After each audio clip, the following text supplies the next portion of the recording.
Hola de nuevo desde bulalalibertad.com. Desde hace algún tiempo vengo acariciando la idea de hablaros sobre la energía y formas de aprovecharla mejor en vuestra vida. Me refiero a vuestra energía.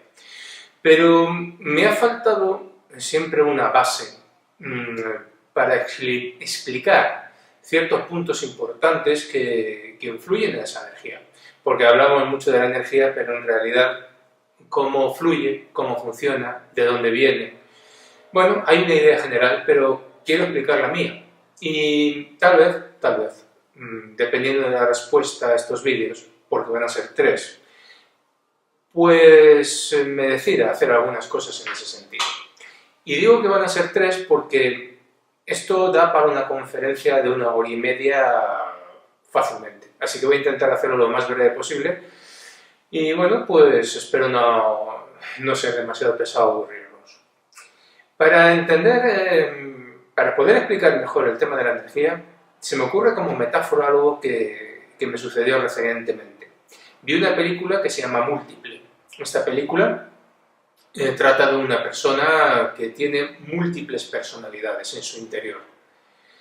Y dentro de esas personalidades hay una, que es la número 24, que es una personalidad de tipo extraordinario, con unas capacidades como ilimitadas. Os dejaré los enlaces sobre ello.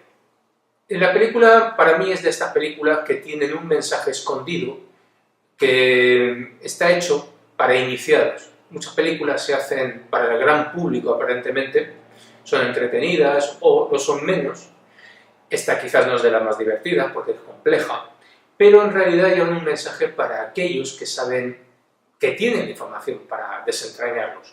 Los demás simplemente lo vemos y nos damos cuenta de algunas cosas, pero no sabemos por dónde. En todo caso, esta película, al final, también me pasaron unos comentarios que me hicieron sonreír, porque iban dentro de lo que es la psicología tradicional. Que, bueno, pues que estas personas pues tienen mayor capacidad cerebral, porque, lógicamente, tienen más personalidades, entonces tienen que tener más capacidad. No como los demás, que utilizamos solamente el 10%, y que además, como siempre, esto es gracias al sufrimiento que ha permitido expandir la mente. O sea, a mí me hace sonreír porque estamos hablando otra vez del sufrimiento, o sea, estamos hablando de la típica religión de toda nuestra historia, estamos hablando de una capacidad del cerebro que todavía yo no conozco a nadie que me diga, bueno, es que este tiene el 100%, por lo tanto, si medimos tu capacidad y la suya, tú tienes el 100%. No, nos han dicho que utilizamos el 10% y ahí está bien. Que estas personas con esta multiplicidad son superiores porque utilizan más su cerebro.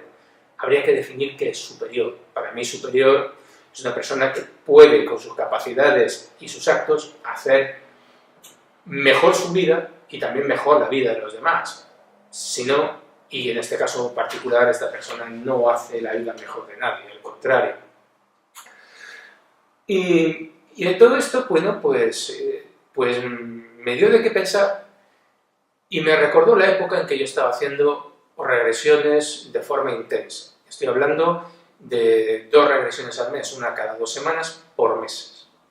Y me lo recordó porque en aquella época pues llegas a tener ese desdoblamiento de personalidades, pero eso sí, no pierdes el control. Sabes perfectamente que estás viendo una escena de la vida, lo que sea, y la ves con una amplitud mayor. ¿Por qué? Porque cuando realmente has hecho regresiones y no pasa como a muchos que proyectan sus propias imaginaciones o sus propios deseos o que quieren confirmar cosas y entonces no viven la experiencia, sino viven la autoexperiencia que se autoprograman. No, cuando consigues realmente traspasar ese velo y ir más allá, pues lógicamente tienes una serie de distintas personalidades en las que has vivido y puedes contemplar el mundo a tu alrededor de otra manera. Ya lo he dicho antes, las regresiones no es simplemente para quien se lo toma en serio y trabaja en serio un tema de volver a vidas pasadas. Es un camino de crecimiento, porque, por ejemplo, el tema que tan manido de la separación, ¿no? Hay que superar la separación. ¿Y cómo se supera la separación? Con sacrificio, mucha meditación, mucho no sé qué. No. experimentas 5 o 6 vidas pasadas y la de separación se te derrumba. ¿Por qué? ¿Cómo vas a estar separado si has sido tantas cosas y lo sabes, y lo has vivido? No se trata de saberlo a nivel intelectual de aquí, sino de aquí atrás, de la consciencia, de la parte profunda de tu ser. Y tú vas por la calle, de golpe te tropiezas con alguien, hay un cruce de miradas, y quizás ves a esa persona con las arrugas del tiempo, quizás cansada de la vida o lo que sea, y te das cuenta de que hay una comunión con esa persona, porque al fin y al cabo es como tú, un alma que ha venido aquí buscando su propia felicidad y huyendo de sus propios miedos que a lo mejor arrastra por vidas. Y también lo del ego, hay que superar el ego. Cuando has vivido de cierta manera, ¿con qué ego te quedas? ¿Con el ego de aquí, con el ego de allí, con el ego? ¿Qué ego? Porque también en el pasado a veces hubo egos muy grandes. El ego se disuelve porque ya no tiene dónde agarrarse. Se agarra porque te crees que eres una cosa concreta. Pero cuando ya no eres una cosa concreta, ¿a qué te agarras? Es ridículo, es absurdo. Y ahí te pasa que bueno, es como cuando te dicen las personas, no, es que lo importante es conocerse a sí mismo, yo llevo haciendo no sé qué, no sé cuántos. Vale. ¿Qué conoces? Conoces la persona que ahora eres. Solo la persona que ahora eres. Y es como si me explicaras o me quisieras explicar de qué va una serie de televisión de 300 o 400 capítulos, solamente habiendo visto un capítulo donde no se habla para nada de los anteriores. Y es más, en ese capítulo, seamos sinceros, has estado dormido o despistado la mayoría del tiempo, con lo cual, por mucho que quieras, no me puedes hablar, no podemos hablar de quién somos, pero cuando rompes esa barrera, ego, separación, etcétera, etcétera, caes solo. Y ahí me lo recordó, ya digo, esta película donde habla de esas diferentes personalidades. Y me lo recordó también porque cuando aparece esa 24ª personalidad, que es absolutamente terrible, pero súper poderosa, me recordó la sensación que tienes cuando trabajas en regresiones y has visto ya ciertas experiencias, has tenido suficientes, te das cuenta de que debajo de todas esas personalidades hay algo, hay otra, mucho más potente, mucho más fuerte. Eso que se llama el ser o lo que queráis. Y yo aquí voy a utilizar unos términos para que nos entendamos de ahora en adelante. Yo a esta parte la voy a llamar, para que nos pongamos de acuerdo, consciencia, según el diccionario de la Real Academia de la Lengua Española. ¿De acuerdo? Porque veo que aquí cada uno utiliza estos términos un poco como quiere. Consciencia lo define como la capacidad del ser humano de reconocer la realidad circundante y de relacionarse con ella. Es el acto psíquico por el que un sujeto se percibe a sí mismo en el mundo. Mientras que conciencia, sin esa S, es el conocimiento del bien y del mal que permite a la persona enjuiciar moralmente la realidad y los actos. Es la distinción del bien y del mal. Cuidado, porque se utiliza muy distintamente y puedo encontrar artículos pues, donde precisamente lo defiende. Pero yo me voy a sujetar a esto para que podamos hablar. Vamos a no ponernos en plan exquisito ni eruditos, vamos a intentar entendernos. Y consciencia lo utilizo porque viene bien unido a consciente. Cuando se dice que una persona está consciente, es que está despierta. No existe la palabra consciente sin la S. Si lo habéis escrito en algún sitio, consciente sin la S, o sea, no consciente, es un error. No existe la palabra consciente. Es consciente, conciencia. Entonces esa conciencia te das cuenta de que está ahí. Y cuando además trabajas en regresiones te das cuenta de que tiene un poder muy grande. Hay personas que te dicen que están en contacto con su conciencia y que Dios trabaja con su conciencia. Lo llaman su ser, su no sé qué, su no sé cuántos, y que abren puertas no sé dónde para su contacto y tal. Y yo os digo una cosa. Si pensáis en Corrado Malanga, cuando habla de esta entidad profunda, él dice que es capaz, cuando se da cuenta de que le quieren utilizar, manipular y hacer daño, de prenderle fuego a lo que sea. Ya sabéis que con Corrado Malanga no estoy de acuerdo en todo, pero esto me tocó de cerca. Porque cuando trabajas en regresiones y una persona te viene con un problema, y rozas esa parte, porque realmente yo no puedo decir que jamás haya habido un contacto como esos aparentes con seres de luz y tal, que luego al final no son tales, sino simplemente planteas un problema, logras que la persona se permita a sí mismo descender o elevarse o lo que queráis, entrar en ese punto, y solo rozándolo el problema se disuelve. En días, semanas y a veces meses ya es mucho. Y lo he visto no una, sino muchas veces. De pronto una persona te escribe semanas o meses después y te dice, mira, mi vida ha cambiado de una forma que no me puedo explicar. Esto ha pasado y no sé por qué, pero ya ha cambiado. ¿Por qué? Pues mira, cuando alguien te habla, que está en contacto con su ser, tú le preguntas, ¿y qué te dice? Y el discurso es absolutamente y siempre el mismo. Sé paciente, sé bueno, aprende, amor, perdón, no te preocupes que tienes tiempo porque en la vida que viene, la próxima vida, tú tendrás no sé qué. Siempre es el mismo discurso. Sin embargo, como decía Corrado Malanga, cuando esa entidad se da cuenta de que la están manipulando, utilizando lo que sea, no hay tonterías, ¿eh? No hay ni perdón ni nada, se lo carga. Cuando en un momento dado esa entidad logras exponerle el problema que llevas arrastrando toda tu vida y a veces vidas, lo elimina. No te estás pidiendo que esperes a la siguiente vida, ni a la otra, ni a la de más allá, ni cosas por el estilo. Entonces, claro, esta conciencia, lo primero que nos surge, la primera cosa es intentar comprenderla. Entonces, aquí me he traído un vasito de agua y es la vieja metáfora que siempre te ponen con el vasito de agua. Te dicen, vamos a ver, tú, este vasito de agua, ¿qué es? Y tú te pones a examinarlo. Y eso es lo que se hace con la conciencia. Hay gente que se pasa toda su vida con el vasito de agua en la mano, intentando explicarlo, intentando darte teorías. A mí las teorías y demás no me interesan. ¿Que hay que estudiarlo? Sí, lo suficiente como para tenerlo claro que vas a probarlo.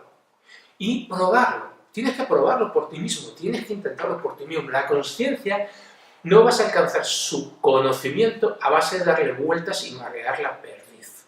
Para nada.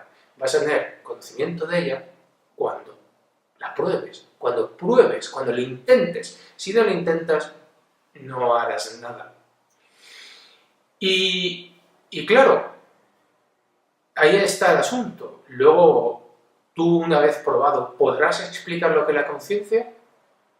No, porque es una experiencia única. Cuando alguien te dice que te va a explicar eso, yo creo que te miente. Y el que ha probado la conciencia sabe que no lo puede explicar, porque es una experiencia que por mucho que quieras, es propia. Si bebes este vaso de agua, para uno estará frío, para otro tendrá una buena temperatura, para uno será insípido, para otro sabrá dulce, para uno será agradable, para otro será yo qué sé qué. Y es agua, es el mismo vaso, es el mismo agua. Por la conciencia nos pasa eso. Y claro, esa es la primera pregunta, que es intentar de ponerle etiquetas, lo cual nos da mucha seguridad, ¿verdad? Nos da mucha garantía de que estamos controlando el tema. Si lo puedo poner una etiqueta, lo controlo. Si no, no lo controlo. Pues eso no se controla. Y lo segundo, claro, es decir, bueno, ¿y cómo alcanzo esa consciencia? Mirad, hay muchas formas, pero la única efectiva que yo he conocido es cuando tú planteas un problema profundo y con la ayuda de alguien, con alguna técnica de profundización, que puede ser programación neurolingüística, regresiones u otra cosa parecida, pero jamás una hipnosis donde te digan lo que tienes que hacer, salvo para relajarte y profundizar, que con el empuje de ese problema, con esa inquietud, con esa pregunta o esa necesidad, puedas mover la masa que eres de programaciones y de cosas impuestas a tocar esa parte, a rozarla. Y entonces se puede hacer. Porque otras cosas como meditación y demás ayudan a profundizar, ayudan a contactar con el nivel energético de esa conciencia. Pero a la meditación vas con tus programas y tus problemas y aunque te permita avanzar, yo aquí no estoy hablando para una persona que vive en un ashram, o sea, estos lugares de meditación de la India o donde sea, ¿no? No estoy hablando para alguien que tenga una vida totalmente complaciente y cómoda, no, estoy hablando para las personas que estáis en el mundo. Y ahora os voy a explicar por qué, para que entendáis lo que quiero decir. Mirad, como de costumbre lo mejor es poner un ejemplo. Entonces, os voy a contar mi experiencia con la meditación. Yo siempre he hecho mucha meditación, desde hace muchos años, pero concretamente en una época, que ya venía de antes haciendo meditación y luego seguí, que fue entre los 35 y los 39, a nivel profesional yo tuve muchas, como se dice vulgarmente, movidas. El tema era muy complicado de muchas maneras. Entonces, para que os hagáis una idea, pudiéndome levantar a las 7 de la mañana para ir a trabajar, lo normal, desayunar, ducharte, etcétera, etcétera, yo me despertaba a las 6 de la mañana, todos los días. Y hacía entre 45 y 50 minutos de meditación antes de ponerme en marcha. Luego, al mediodía, en mi trabajo, me buscaba la manera de hacer todos los días 20 o 25 minutos después de comer, que comía sobriamente y rápidamente. Buscaba dónde hacer meditación, hacer otros 20 o 25 minutos fácilmente. A veces un poco más, pero por ahí, calcular. Y por la noche, pues lo mismo, 20 o 25 minutos caían. Estamos hablando de casi 2 horas diarias de meditación. ¿Qué saqué yo de esto? Pues lo que saqué sobre todo fue una energía brutal. Yo iba al trabajo, llegaba ahí a las 8:30 y mientras que los demás bostezaban todavía, habiéndose levantado más tarde, yo ya estaba como una moto, estaba lanzado. En aquella época me saqué un bachelor en administración de empresas y hacía además deporte de forma habitual. Cuando digo habitual, 3-4 veces por semana. Mis jornadas empezaban ahí a las 6 de la mañana y hasta las 10-10:30 no paraban. Pero es así. Y a veces más tarde, cuando estaba estudiando, que me daba bastante más tarde. Tenía una energía tremenda. Pero sin embargo, mi vida estaba muy movida. Porque la vida nos mueve. La vida, los problemas del día a día, nos desplazan de un lado a otro. Y si esta es la línea de la energía con la conciencia, que ya he dicho que no estás en contacto con tu conciencia, porque tu conciencia no podría vivir en ese mundo, se moriría de asco, o sea, es que no puede. Tu conciencia, tu ser, vive en ti, pero no vive contigo. ¿Cómo podría vivir en una vida así? Te puedes imaginar, 8, 9 o 10 horas de trabajo, siempre repetitivo, que hay gente que te dice que es que tiene 20 años de experiencia, pero en realidad tiene un año de experiencia multiplicado por 20 o por 30, con 1, 2 o 3 horas metidos en el transporte público. Es que tú no puedes mantener eso. Lo puedes mantener, pues eso, en los escritos que veo algunas veces de pensadores, filósofos o maestros que vivían en un ambiente totalmente diferente. Nada de todo esto. Sigo diciendo que hablo para la gente de una sociedad normal, de una vida normal. Entonces, ¿qué sucede? Tienes una energía tremenda, muy fuerte y te permite abarcar muchísimo, pero al mismo tiempo tienes muchos problemas y la vida te desplaza. Y estás como un péndulo, yendo de un sitio a otro. Incluso los fines de semana sigues desplazándote porque sigues con la vorágine de la semana y únicamente en esos momentos consigues estabilizarte. Y muchas veces en la meditación no consigues, sinceramente, llegar a la paz que deberías llegar, a la tranquilidad, a la estabilidad. Y la consecuencia de eso, y por eso os quería hablar de mi ejemplo, es que yo en aquella época metí la pata con algunas personas de una forma brutal. Brutal. Muy mal. Muy mal. Muy mal. Solamente, una vez sucedido, nos ha pasado a todos, dices, ¿y por qué he dicho yo esto? ¿Cómo ha sido posible? Pero a veces me daba cuenta en el momento y a veces me da cuenta días después. No era consciente, no vivía en el presente. Vivía intentando solventar todo lo que iba sucediendo. No tenía la paz interior en mi vida normal del día a día para poder contactar con esa conciencia. Lo que sí que, claro, tenía era el punto de referencia. Y al tener el punto de referencia, aunque oscilabas de un lado a otro, siempre tenías el recuerdo donde debías ir. Por tanto, os digo que no hay herramientas mágicas, no hay soluciones mágicas, provee de todo. No hay maestrillos, gurús mágicos que os toquen y os den una técnica de fin de semana y os estén en contacto con vuestra consciencia. No, es un camino propio que requiere trabajo, que requiere mucha sinceridad con uno mismo, cosa que no solemos tener, para reconocer nuestros errores, y requiere una experiencia propia. A mí, personalmente, como digo, y cuando vi esta película, me di cuenta en regresiones de que había esa corriente subterránea y de que había ese ser, que había eso que te ayudaba a mantenerte. Pero como digo, no hay garantías. En todo caso, vamos a avanzar hacia la conciencia.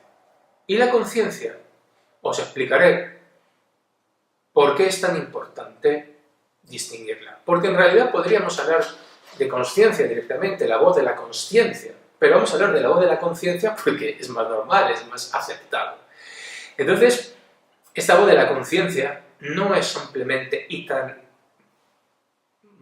de una forma tan simple, bien o mal, es mucho más profundo, porque al contactar y venir de tu consciencia, también tiene un conocimiento más grande, superior e instintivo que muchas veces tenemos, que todos hemos tenido. Pero bueno, de eso vamos a hablar en el siguiente vídeo y comprenderéis por qué esta conciencia está tan relacionada con el tema de la energía y es tan importante. Si os ha gustado el vídeo, por favor, darle un like, me gusta, siempre se agradece.